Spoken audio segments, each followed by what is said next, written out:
Hi class, in this video I am going to provide a short overview of the course. Basically, I just want to show you the best way to navigate the course. And since this is a hybrid class, that means that we meet in person once a week. So I'm not going to go into too much detail. I'm just going to go ahead and provide the basics. And then whenever we are in class, I can go ahead and guide you in a little bit more detail. That way, if you have any questions, you can go ahead and ask me.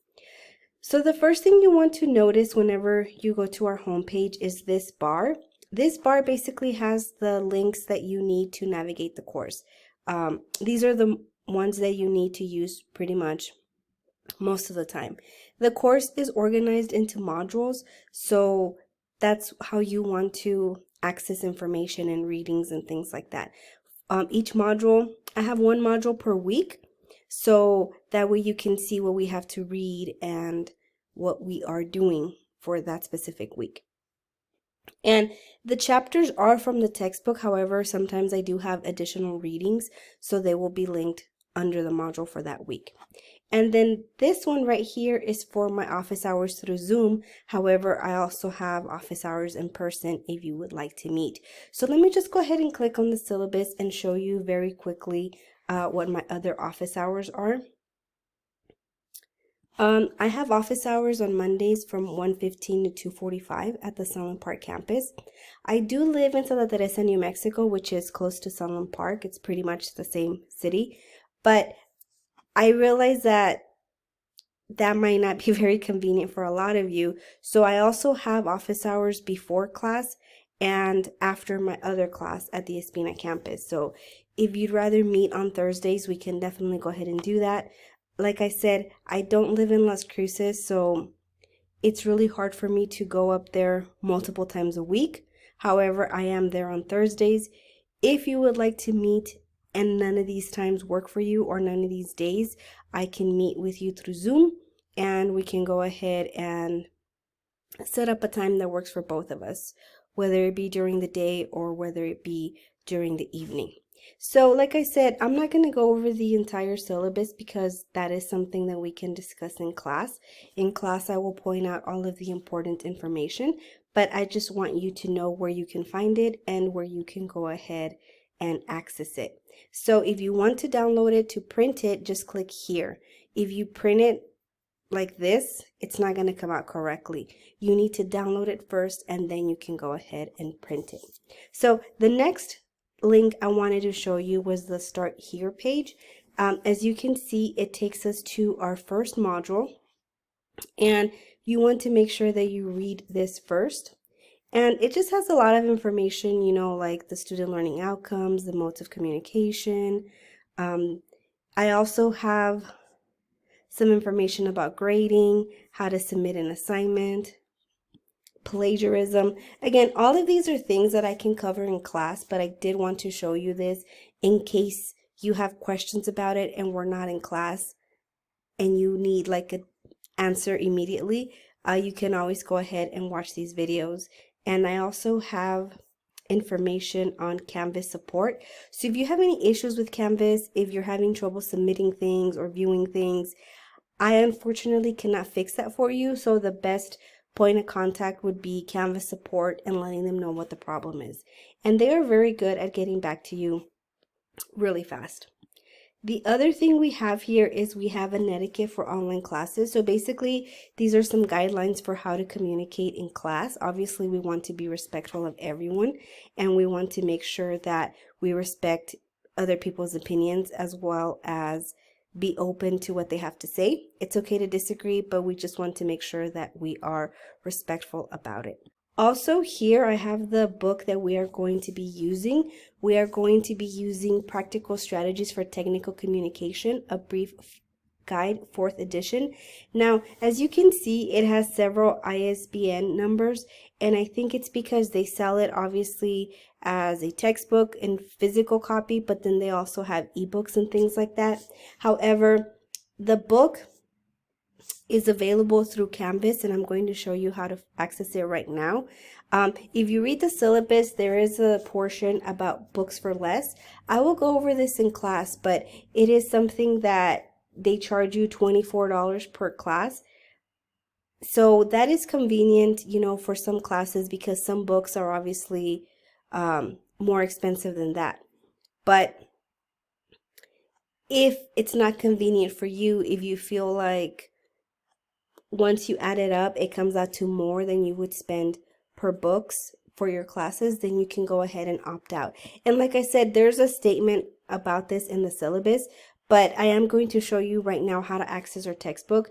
If you look at the syllabus, we do use the textbook quite a bit. I am going to lecture from the textbook, but also a lot of the times I won't lecture from it, but you are expected to know the information because we're going to have a quiz over it, or your assignment requires that you read that information. So make sure that you do have a textbook for this course.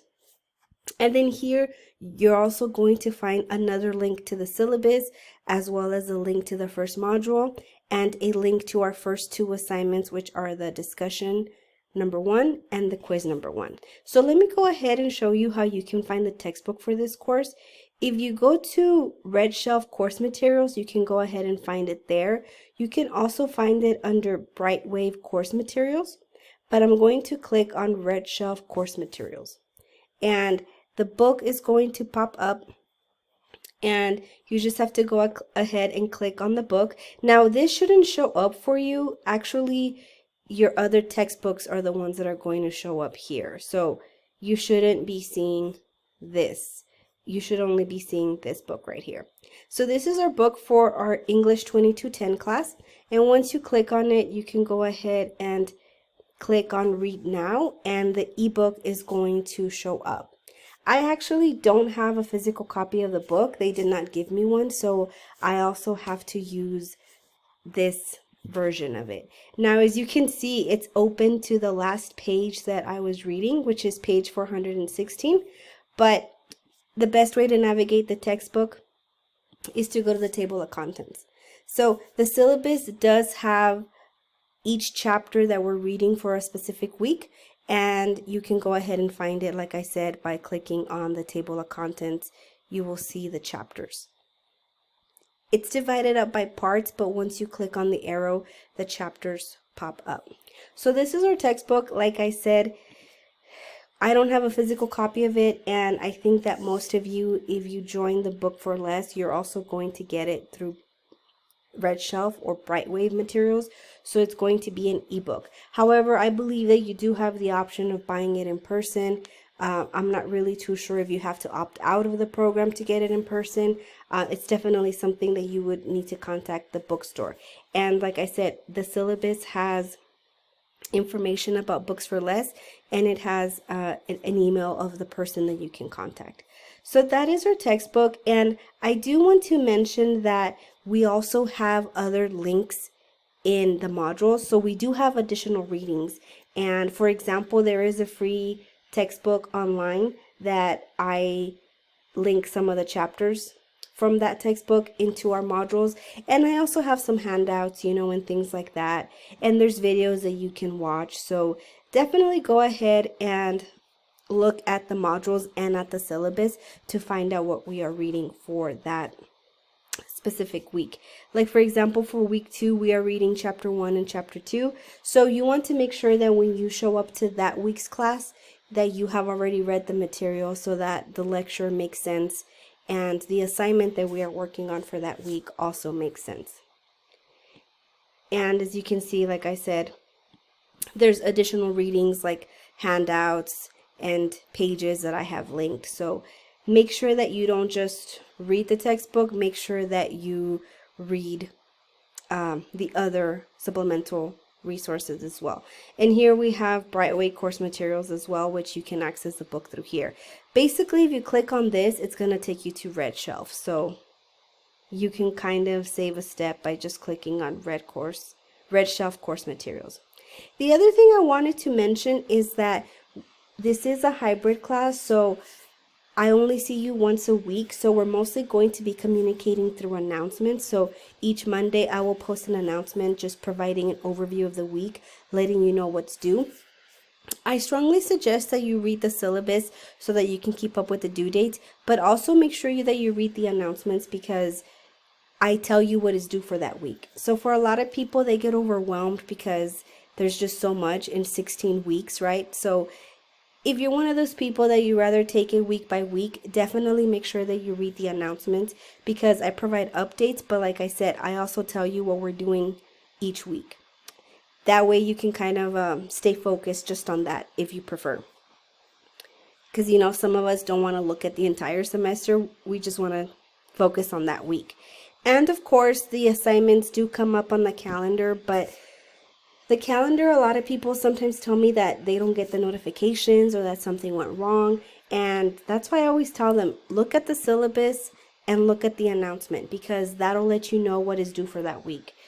Because Canvas is not perfect, so things might get, there might be a glitch. So just to be on the safe side, you always have to double check. And if you do notice any errors on Canvas, please let me know, because sometimes, like I said, things get wonky. I've had Canvas, sometimes it messes up my due dates, and things like that. So if you notice anything like that, please let me know. So this concludes this video. Like I said, I will go ahead and provide more details and more information when we are in class, but I just wanted to give you a basic overview. So welcome to English 2210, and if you have any questions, please let me know.